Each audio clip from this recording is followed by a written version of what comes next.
Welcome back. Now, many Kenyans have hopes of making it in life by getting into business, but the bulk of these people don't know how to write business plans that would concisely translate the ideas they have in their minds into a money-making venture. And now today afternoon I'm joined by David Muturi, the Chief Executive Officer of the Kenya Institute of Management, to talk to us about JITIHADA business plan competition. Karibu sana.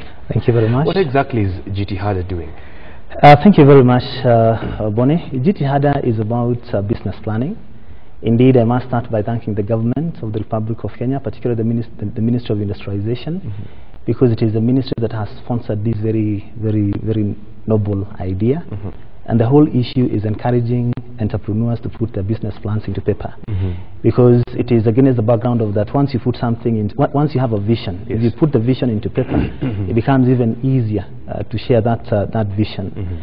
And also on the basis of that, there are quite a number of businesses that operate without business plans, and therefore when you don't have a business plan, it's like you don't have route map, and therefore any route map will take you there, including failure.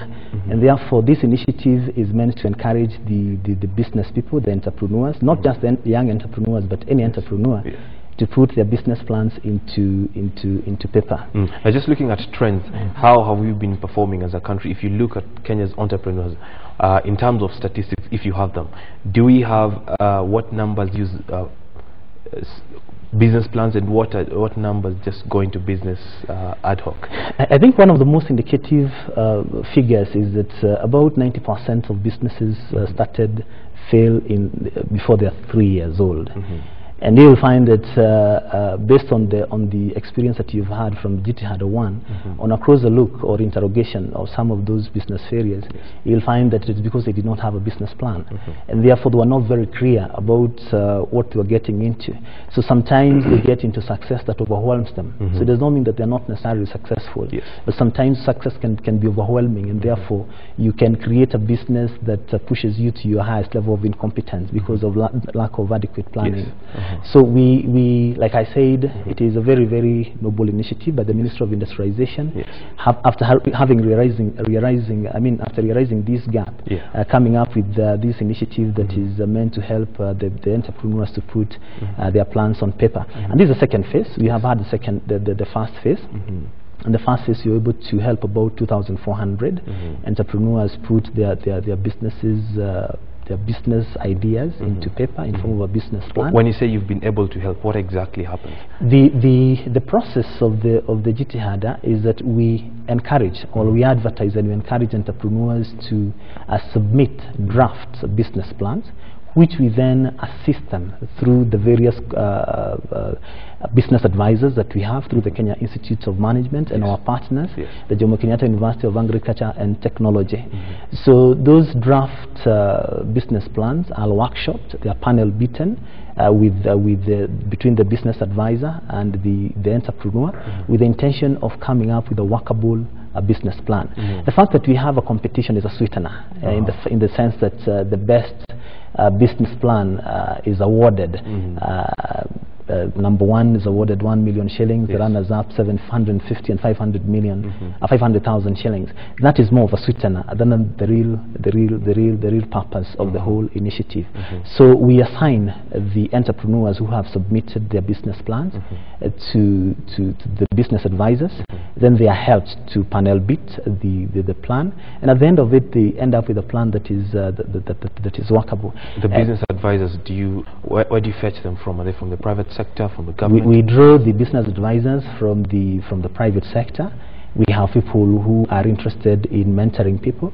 We also draw from the master's degree program student, particularly from Jomo Kenyatta University of Agriculture and Technology. That's why they are one of our partners. But we don't limit the business advisors to Jomo Kenyatta University alone, but we draw from all universities, the people who are interested in business mentorship. And we also draw from practitioners out there in the field who are interested in helping that mentoring process. And therefore, even as we interact with the JITIHADA participants and those who might be listening to me this afternoon, is to bear at the back of the mind that it is not a competition, it is not the winning of the 1 million shillings or the so much that is important, but what is important is putting your vision to paper.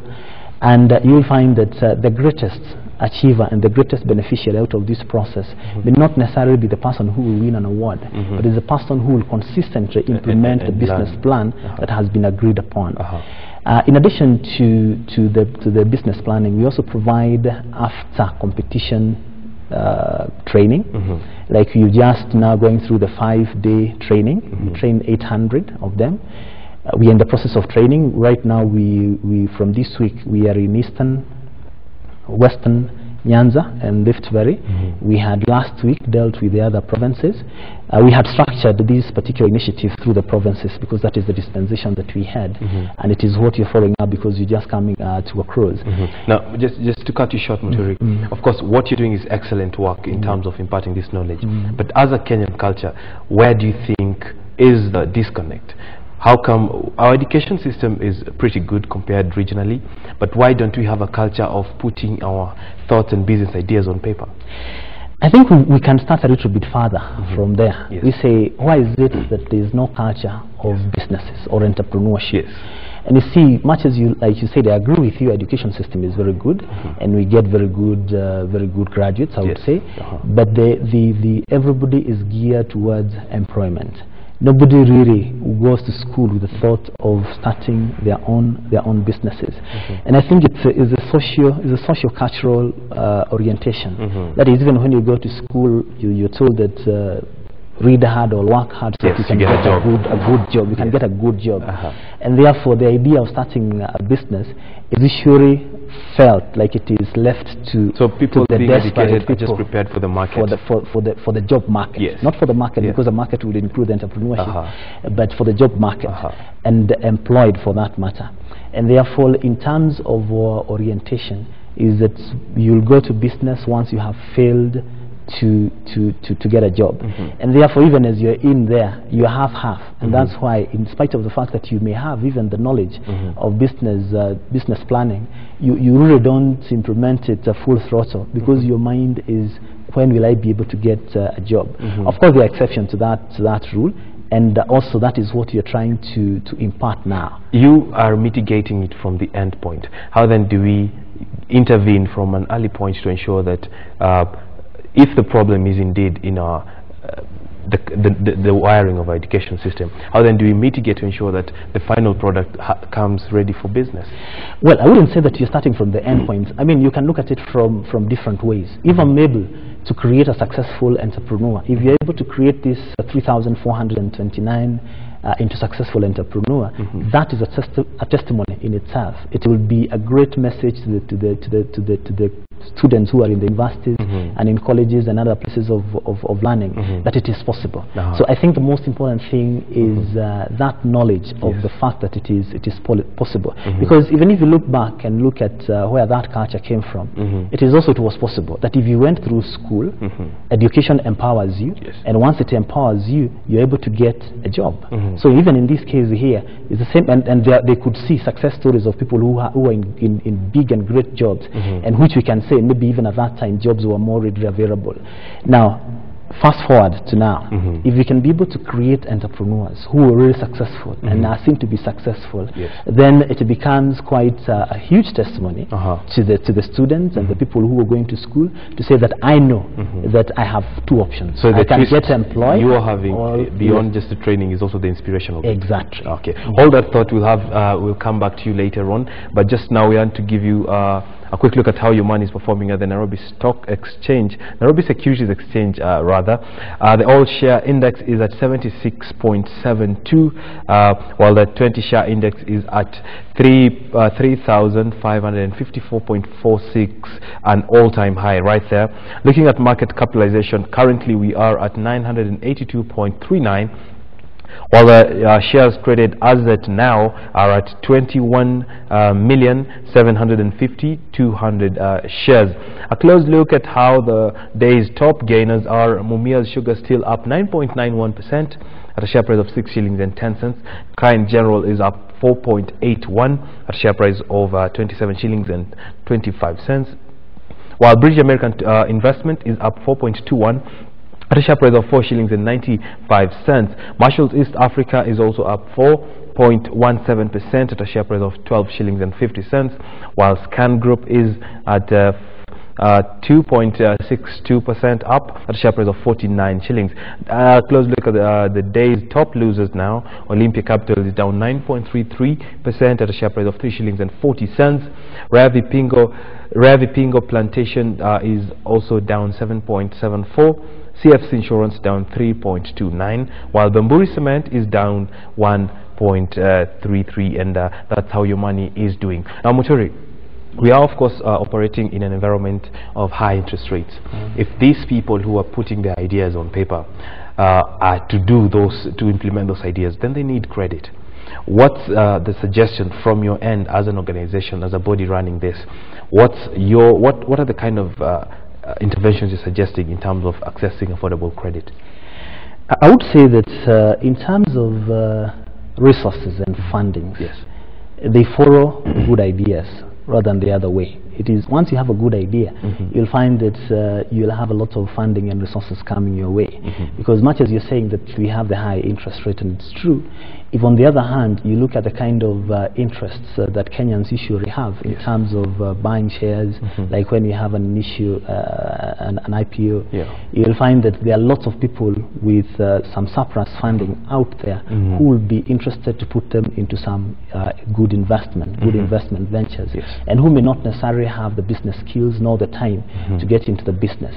So I wouldn't really want to say, or as you're interacting with the JITIHADA entrepreneurs, to start from the problem that there is a lack of funding. No, start with what is the idea, what is the value addition. Indeed, in the second phase of the JITIHADA, we are focusing on value addition. We're calling it manufacturing for want of a better term, but it's value addition in the sense that if you look at our economy, which is mainly agricultural, if you're just to be able to add some value on the products that we have, extending their shelf life, meeting some basic standards so that they can become exportable on a wider scale, you'll find that usually is quite a huge gap.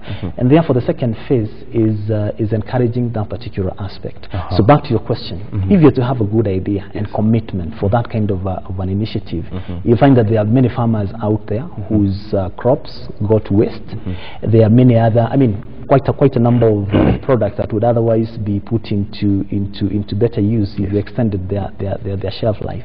So do we still have the interest issue? You may find that for them, instead of the product going to waste, they'll be willing to give you and possibly wait for 2 or 3 months. Now, as we wind up, of course, I presume then the lack of then having a proper business plan would also improve your chances in terms of accessing credit. Definitely. Good point. Now, looking at your focus this time round is on value addition. Yes. Which is a good point. But then my question would be, why not go towards agriculture because of its role in the country's GDP? How then do you encourage these people who are the future entrepreneurs and business people to go into those vital sectors of the economy that contribute to the GDP? Thank you very much. In fact, that's the whole focus of the JITIHADA phase 2, in the sense that we are more interested, and that is also the brief by the Ministry of Industrialization, which is the sponsor of this program. We are looking at initiatives that will add value to existing products. That is, if it is say fishery, we are looking at initiatives that will extend, for example, the shelf life of the fish, or if it is milk, or whichever initiative that is related to the agriculture related, because as it is now, and which is not something that we can say we are very proud of. We export most of our products in raw form. And you'll find that other countries, like say the UK, that does not even produce tea, we have companies there that pack the tea and actually even give that tea a different name. You can't even say that it is from Kenya. So why can't we be able to do it ourselves? So that's the whole question. And again, like I said, you find that the people who will be working there, they'll not be surprised that they are Kenyans. So we have the know-how, we have the skills. It's just a question of the people who are willing to take the risk, because entrepreneurship is all about taking the risk. You don't become an entrepreneur because you're the very best in that particular industry, whichever industry you've taken up. It is that you're willing to take an entrepreneur risk. You're willing to risk your capital. Interesting. And you said the winning the prize is how much again? The prizes we have for the overall winner is 1 million Kenya shillings. Then for the first runners up is 750,000, and the second runners up is 500,000. Yeah. Well, many thanks, David Muturi, Chief Executive Officer at the Kenya Institute of Management, and for those participating in the JITIHADA business plan competition, all the best to you. This has been your home of business on the day that Mumias Sugar was the top gainer at 9.91% at a share price of 6 shillings and 10 cents. Please join us for a more concise look at your business later on KTN Business Today. I'm Bonitunya. Please do have a wonderful afternoon.